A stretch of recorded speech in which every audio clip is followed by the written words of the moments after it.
Hi friends, welcome back. And నేను మీ లోకేష్ని. ఈరోజు మనం ఈరోజు టాపిక్ వచ్చి అగ్రిగేషన్ ఫంక్షన్ ఇన్ MySQL.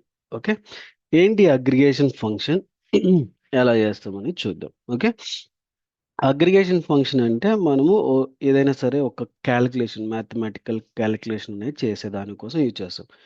ఏ ఏ దాని మీద మ్యాథమెటికల్ అంటే మన టేబుల్స్ రోస్ మీద, అంటే ఒక సింగిల్ కాలం మీద మనం ఎప్పుడు కూడా చేయమన్నమాట. ఒక టూ కాలమ్స్, మల్టిపుల్ రోస్లోని మల్టిపుల్ కాలమ్స్కి మనము చేస్తాం. ఓకే, ఈ table it will return for single value, అంటే ఒక A+B equal to some of the value, right? అలా మనము ఒక టూ వాల్యూస్ తీసుకొని ఆ టూ వాల్యూని అగ్రిగేషన్ చేసి దాని యొక్క సింగిల్ వాల్యూ కింద ప్రొవైడ్ చేస్తాం.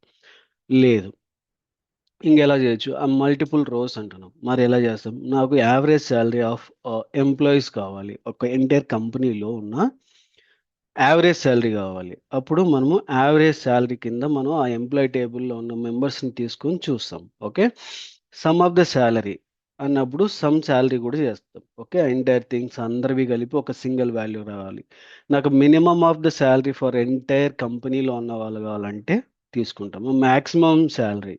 ఓకే, కౌంట్ ఆఫ్ ఎంప్లాయీస్ చేయొచ్చు. ఓకే, ఇలా ఈ అగ్రిగేషన్ ఫంక్షన్స్ని మనం వాడతాం. ఓకే, ఎలా ఇంప్లిమెంట్ చేస్తాం అనేది ఒక సింపుల్ ఎగ్జాంపుల్ ఆఫ్ నేను W3 స్కూల్లో ఉన్నటువంటి ఆల్రెడీ ఎంప్లాయీ టేబుల్లోంచి చూద్దాం. ఓ సరే, ఇక్కడ మనకి యావరేజ్ లేదు, మనకు ప్రొడక్ట్స్ ప్రొడక్ట్స్లో ప్రైస్ ఉందిగా. ఈ ప్రైస్ మనకి ఎంత ఏంటి అనేది చూద్దాం. ఓకే, మామూలుగా అందరూ శాలరీ మీద చేస్తారు, నేను ప్రోడక్ట్ మీద చేస్తున్నాను, అంతే తేడా. ఓకే, నేను మళ్ళీ దానికోసం మనం టేబుల్ క్రియేట్ చేసి అందులో డేటా ఇన్సర్ట్ చేసి అందులోంచి మళ్ళీ తీయడానికి కొంచెం టైం పట్టుద్ది. కాబట్టి ఎందుకంటే మనం ప్రాసెస్ క్లియర్గా చూపించాలి, ఎందుకంటే క్రియేట్ టేబుల్ చూపించి దాంట్లో ఇన్సర్ట్ చేయాలి. ఆల్రెడీ మనం చూపించాం. ఒక్కొక్కసారి చాలామంది కామెంట్లో కూడా పెడతా ఉంటారు, మీరు ఎందుకు టేబుల్ క్రియేషన్ చేసి చూపించలేదని. అందుకోసం నేను అవన్నీ అవాయిడ్ చేయడం కోసం W3 స్కూల్స్లో ఆల్రెడీ డిఫాల్ట్లోనే SQL క్వరీ ఎడిటర్ని తీసుకున్నా. ఓకే, ఇది ఎలా తీసుకోవాలని స్టార్టింగ్ వీడియోలోనే చెప్పాను. ఓకే, సెకండ్ వీడియోలో. Okay, without installing for SQL how to work. Okay, మీరు ఆ వీడియోని చూసారంటే మీకు W3 ఎలా ఓపెన్ అవుతుందో తెలుస్తుంది. లేదు అంటే ఇక్కడ గూగుల్లో W3 SQL అని చెప్పి just W3 schools try SQL అని చెప్పి టైప్ చేశారంటే మీకు స్టార్టింగ్లో ఒకటి వస్తుంది. మీరు దాని మీద క్లిక్ చేశారంటే మీకు ఆల్రెడీ సమ్ డేటా ఇంపోర్ట్ చేసి ఉంటాయి అన్నమాట. ఆ టేబుల్స్ తీసేసుకోవచ్చు అనమాట. ఇక్కడ మనం ప్రోడక్ట్స్ మీద క్లిక్ చేసామంటే దానికి సంబంధించిన టోటల్ 77 రికార్డ్స్ ఉన్నాయి. 77 రికార్డ్స్ ఉన్నాయి. వాళ్ళు రికార్డ్ ఆల్రెడీ డేటా ఇన్సర్ట్ చేసి మనకి ఇచ్చేస్తారు. ఓకే, ఇప్పుడు మనం అగ్రిగేషన్లోకి వెళ్దాం. ఓకే, నాకు యావరేజ్ ప్రైస్ కావాలి. ఓకే, యావరేజ్ ఆఫ్ ప్రైస్ కావాలి. Okay, AVG and price. Okay, మనకు ఆ ప్రైస్ అనేది ప్రాపర్గా రాయాలండి, లేకపోతే అది వర్క్ అవ్వదు. ఓకే, ఆ టేబుల్ నుంచి యావరేజ్ తీసుకుంటే చూడండి 28.8664 అనేది ఇది యావరేజ్ కింద మనకు డిఫైన్ చేసి ఇచ్చింది. ఓకే, ఇది యావరేజ్ ప్రైస్ అనేది ఆ పర్టికులర్ దాంట్లో ఉంది. ఓకే, ఇలా ఈవెన్ మీరు ఎంప్లాయీ టేబుల్ నుంచి యావరేజ్ శాలరీ అని చేశారంటే మీకు యావరేజ్ శాలరీ ఉన్న వ్యక్తి యొక్క ఇన్ఫర్మేషన్ అనేది ప్రొవైడ్ చేస్తుంది అనమాట. ఓకే, మనకు సమ్ ఆఫ్ ద థింగ్ కావాలన్నప్పుడు ఎస్యుఎం సమ్. సమ్ ఏం చేస్తుంది, ఎంటైర్ థింగ్స్ని కూడి ఆ ఫైనల్ రిజల్ట్ అనేది డిస్ప్లే చేస్తుంది. ఇక్కడ ఇంత ఉంది. ఓకే, ఇది ఇంతకుముందు average AVG and sum SUM. Okay, sum. నా మినిమం ప్రైస్ అనేది నాకు కావాలి, మిన్ ప్రైస్ ఎంఐఎన్ ప్రైస్. చూడండి 2.5 అనేది మినిమం ప్రైస్. ఓకే, ఒకవేళ మీకు ఇంకా డౌట్ ఉంటే ఇది మినిమం ప్రైస్ కరెక్ట్గా ఇచ్చిందో లేదా అని. ఓకే, ఇక్కడ చూడండి మనకు 2.5 అనేది మినిమం. 2.5 కింద బిలో ఏదన్నా ఉందేమో చూడండి, లేదు.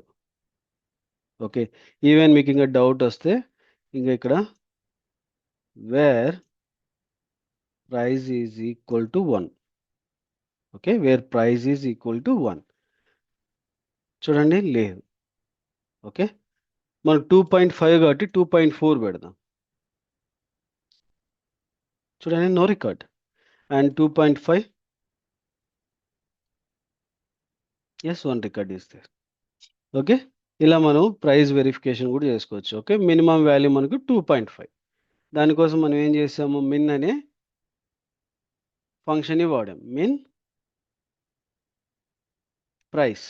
ఓకే, ఇది మినిమం ప్రైస్ అనేది ప్రొవైడ్ చేస్తాం 2.5. ఓకే, ఇలాగే మీరు ఆ పర్టికులర్ ఎంప్లాయీ యొక్క టేబుల్కి, ఒకవేళ మీరు ఎక్కడ గూగుల్ సెర్చ్ చేస్తే టేబుల్ క్రియేషన్ తీసుకుని ఒక శాంపుల్ డేటా ఇన్సర్ట్ చేసిన తర్వాత కూడా మీరు ఆ ఎంప్లాయీ టేబుల్ మీద చేయొచ్చు. ఓకే, మ్యాక్స్కి వచ్చి ఎంఏఎక్స్, మ్యాక్స్ ప్రైస్ చూడండి, 263.5 అనేది మ్యాక్స్ ప్రైస్. ఓకే, నీకు ఎంటైర్ కౌంట్ రికార్డ్స్ కావాలి. ఓకే, కౌంట్ రికార్డ్స్ కింద తీసుకున్నప్పుడు count star. Okay, count star చేస్తే మీకు చూడండి ఇక్కడ 77 records matching with 77, 77 and 77. Okay, మీరు కౌంట్ తీసేసి నార్మల్గా మీరు స్టార్ చేసిన చూడండి, నంబర్ ఆఫ్ రికార్డ్స్ 77. ఓకే, ఇలా మీరు ఎన్ని రికార్డ్స్ ఉన్నాయనేది కూడా మీరు క్లియర్గా కౌంట్ చేసుకోవచ్చు అనమాట. ఇవి కంప్లీట్గా అగ్రిగేషన్ యొక్క ఫంక్షన్స్. ఓకే, మీకు ఏమన్నా ఇంకా లేదు, నాకు ఇన్సర్ట్ రికార్డ్ చేసి ఎంప్లాయీ టేబుల్స్తోనే నాకు కావాలి అనేది మీకు అనిపిస్తే ఈ వీడియో కింద కామెంట్లో పెట్టండి. నేను మరి ఇంకొక వీడియో చేస్తాను, అందులో మీకు క్లారిటీగా ఎలా ఇన్సర్ట్ చేస్తారు, ఎలా క్రియేట్ చేస్తారు, ఎలా ఇన్సర్ట్ చేస్తాము, అండ్ ఇన్సర్ట్ చేసిన దానికి ఎలా మనం అగ్రిగేషన్ ఇవన్నీ ఫంక్షన్స్ వాడతాం అనేది చూపిస్తాను. Okay, thank you for watching and please do subscribe and share to your friends and colleagues. Thank you.